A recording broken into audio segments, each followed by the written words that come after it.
Patrick akan bermain dengan pola apa?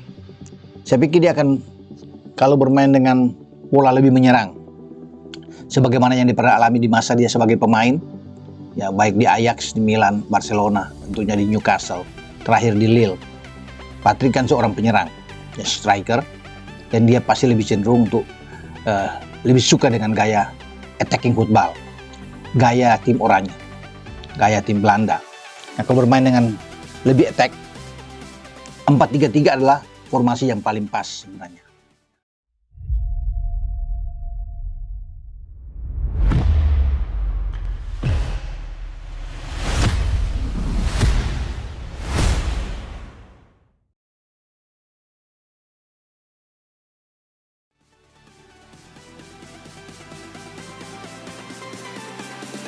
Empat pemain yang dulu tersingkir oleh Sintayong dan berpotensi kembali ke timnas Indonesia di era Patrick Kluivert.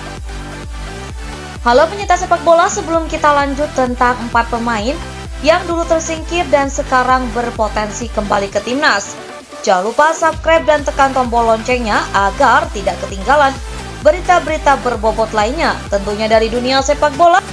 Perubahan pelatih di timnas Indonesia membuat para pemain merasa was-was. Mengapa ada yang merasa khawatir? Sebab beberapa pemain mungkin akan tersingkir, sementara yang lain berharap dapat bertahan atau mendapatkan kesempatan untuk kembali dipanggil ke timnas. Timnas Indonesia kini memasuki babak baru di tahun yang baru dengan pelatih baru Patrick Kluivert. Masa kepemimpinan Sintayong selama 5 tahun sejak diangkat sebagai pelatih timnas pada Desember 2019 kini telah berakhir. Bersama Patrick Kluivert, skuad Garuda harus siap memenuhi target yang ditetapkan PSSI, yaitu langsung lolos ke putaran final Piala Dunia 2026. Mampukah mereka? Harus bisa. Inilah taruhan besar PSSI di bawah pimpinan Erick Thohir dan penunjukan Patrick Kluivert yang dianggap sebagai langkah tepat. Sebenarnya, PSSI menargetkan Piala Dunia 2038. Namun menurut Erick Thohir, jika bisa dipercepat, mengapa harus menunggu lama? Terlebih pemain keturunan dari luar negeri bersedia bergabung melalui program naturalisasi. Ini mimpi semua, mimpinya cepat. Rencana PSSI itu timnas Indonesia lolos ke Piala Dunia 2038, kata Erick Thohir melalui channel YouTube Liputan 6. Saat ini timnas Indonesia berada di posisi ketiga grup C, putaran ketiga kualifikasi Piala Dunia 2026 zona Asia dengan 6 poin dari 1 kemenangan, 3 hasil imbang dan 2 kekalahan. Dalam waktu dekat, tepatnya pada 2000 dan 2025 serta 2 pertandingan lanjutan pada Juni 2025, Jai Ijes dan kawan-kawan akan bertandang ke Australia, kemudian menjamu Bahrain dan Cina di Jakarta, dan menutup putaran ketiga dengan bertandang ke Jepang. Jika berhasil mengumpulkan 9 poin dari 3 laga pertama, peluang Indonesia untuk lolos ke Piala Dunia 2026 semakin terbuka lebar. Wow!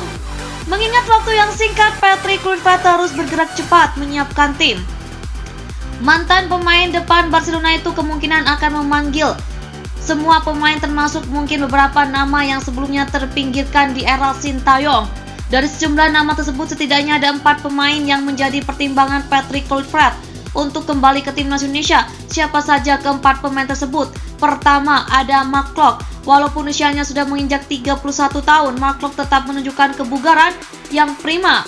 Pada musim sebelumnya, pria kelahiran 20 April 1993 ini membuktikan dirinya sebagai salah satu gelandang terbaik di liga tertinggi Indonesia dengan membawa Maung Bandung meraih gelar juara BRI Liga 1 2023-2024. Keberhasilan Pangeran Biru menduduki puncak klasemen sementara BRI Liga 1 2024-2025 juga tidak terlepas dari peran playmaker yang memiliki stamina luar biasa ini. Sebelumnya banyaknya pemain naturalisasi, Mark Klok menjadi pilihan utama di lini tengah timnas Indonesia. Namun peran penting tersebut mulai berkurang dan akhirnya menghilang seiring dengan bertambahnya pemain naturalisasi lainnya. Kedua ada Stefano Lillipali. Stefano Lillipali yang kerap disebut tua-tua keladi pernah menjadi bagian penting dalam perjuangan timnas Indonesia. Dengan 30 penampilan dan 3 gol yang berhasil dicetak, perannya tidak bisa diabaikan begitu saja, menunjukkan betapa signifikan kontribusinya selama ini. Sebelum kedatangan Tom Haye dan Ivar Jenner, tanggung jawab besar di lini tengah sepenuhnya berada di pundak gelandang yang tangguh ini.